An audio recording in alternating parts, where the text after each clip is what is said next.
Now, admittedly, this story broke a good few weeks ago. I'm catching up on things. It's been a very busy few weeks for me. Had some time off. So I'm going back to some of the older articles here on the motoringchronicle.com just because, well, they're still applicable. They're still a problem and it's still worth discussing. Such as this one I have found here, where the UK government has been urged to cut VAT on roadside charging as electric cars are approaching what is being labelled a universal tipping point.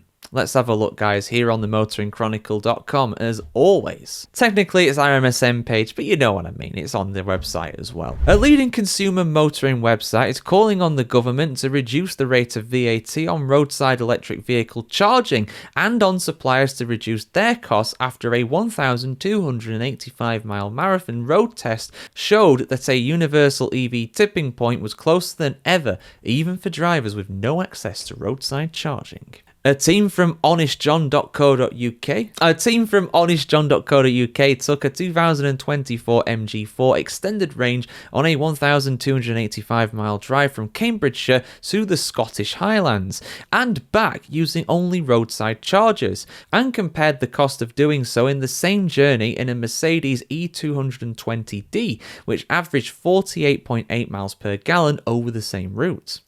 In total, the cost of charging the MG was £203.03 compared with £172.48 in diesel for the Mercedes.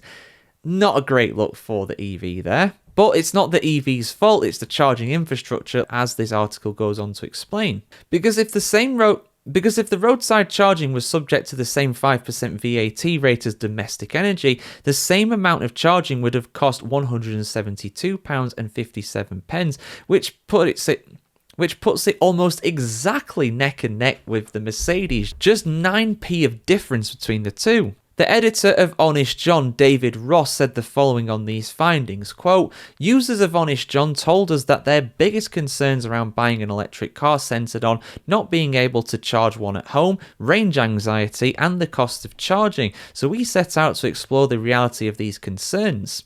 What we found was enlightening. The newest generation of electric cars now travels further than ever between top-ups, and the infrastructure has improved dramatically to the point that we're getting sufficient charge to cover long distances, is no longer a problem. Even travelling on the A9 between Perth and Inverness, and for anybody who's not been up there, that's a very remote part of Scotland, but it's absolutely beautiful, stunning, which is the longest stretch of an A road in the UK with no public charging points. I think I actually passed a road sign when I was travelling on there. I think it said there's no petrol station for 50 miles or something like that, so you can imagine EV charging points are even rarer up there." He continued by saying, quote, "With the number of fast chargers around, it seems that, aside from the initial purchase, the cost of charging is the only real issue, and it's getting to close the parity with fuel-efficient diesel cars, as our study shows." End quote. As part of the experiment, the MG was charged only at motorway service stations on the outbound leg of the journey, which accounted for £111 of the cost, with the return leg costing £92. While not an exact science due to the residual charging state of the battery on each leg of the journey, the gulf between the motorway and the trunk road charging is also notable, with motorway chargers being on average 10% more expensive. But to play devil's advocate here, and I don't think this is right, but it's very much a fact, if you buy petrol or diesel on the motorway, it's significantly more expensive than doing so in a city or town. I'd say probably more than 10% more expensive, probably 20 or 30% more expensive. The prices they charge on the motorway are absolute daylight robbery. But what are you going to do? If you need to refill your car, what are you going to do? Run out of petrol? No, you're going to refuel, of course. You're going to get absolutely swindled while you're doing so, though. The figures show that a universal tipping point is imminent. Over 34% of UK households don't have access to home charging, which is by far the cheapest way of running an electric vehicle. But for those who live in streets with on-street parking, flats or off-grid properties, this might not be an option. However, if an EV is as cheap to run as a diesel, even for these buyers, the landscape becomes very different. In August 2025, electric cars represented a record 26.7% of new models sold in the UK, according to official registration data, which is the highest ever market share it has held.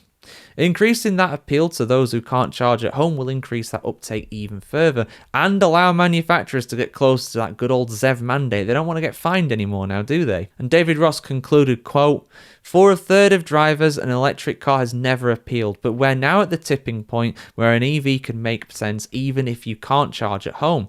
If running one is no more expensive than driving a diesel car with above average fuel efficiency, then one of the key barriers to owning one is removed. By simply reducing that cost by a modest amount, the days of an EV to suit everyone is nearer. Certainly by suppliers capping prices to bring motorway charging in line with trunk road charging, we could cut one of those extra expenses. But today we call on the government to reduce VAT on public charging to the same 5% it is on domestic electricity, thus removing the one barrier to entry for those who need to rely on public charging stations. We have shown that if they did, a mainstream EV would be cheaper to run than a 50 mile per gallon diesel vehicle, even if you can't charge it at home. That would strongly reinforce the argument for those considering buying an EV. Now, for those wondering as well what the actual rate of VAT is for public charging on EVs, it's currently 20%. So in theory, if that was cut down to 5% like they are wanting to be the case, then the cost of charging an electric vehicle reduced by around 15%, just a bit under because of how the maths works there. But that is also, of course, in a perfect world, an ideal world, of course, where the companies pass on all of those savings to the customer. Will the companies do that? Absolutely not. No, they are going to make money out of us. That's what they do. But it would reduce the cost of them overall a little bit, maybe somewhere between 5 and 10%. You know, you're always going to have the prices of electric vehicle charging be more on a motorway for the same reason why petrol and diesel are, like I said earlier on. So, yeah, it would help, but it's not the silver bullet. It's not the magic bullet like some people think it is. Get your thoughts in the comments below. I want to hear from you. Would public EV charging make it more affordable, and would you consider getting an electric vehicle if that was the case? Is that one of the stumbling blocks really for you getting an electric vehicle, or would that not really make a difference? Is that something you're not really concerned about and you have other concerns really when it comes to EVs? I want to hear what you have to say on this issue as always, guys. Like, share, comment, subscribe. As always, have a fantastic day wherever you are in the world today, and we'll see you very soon.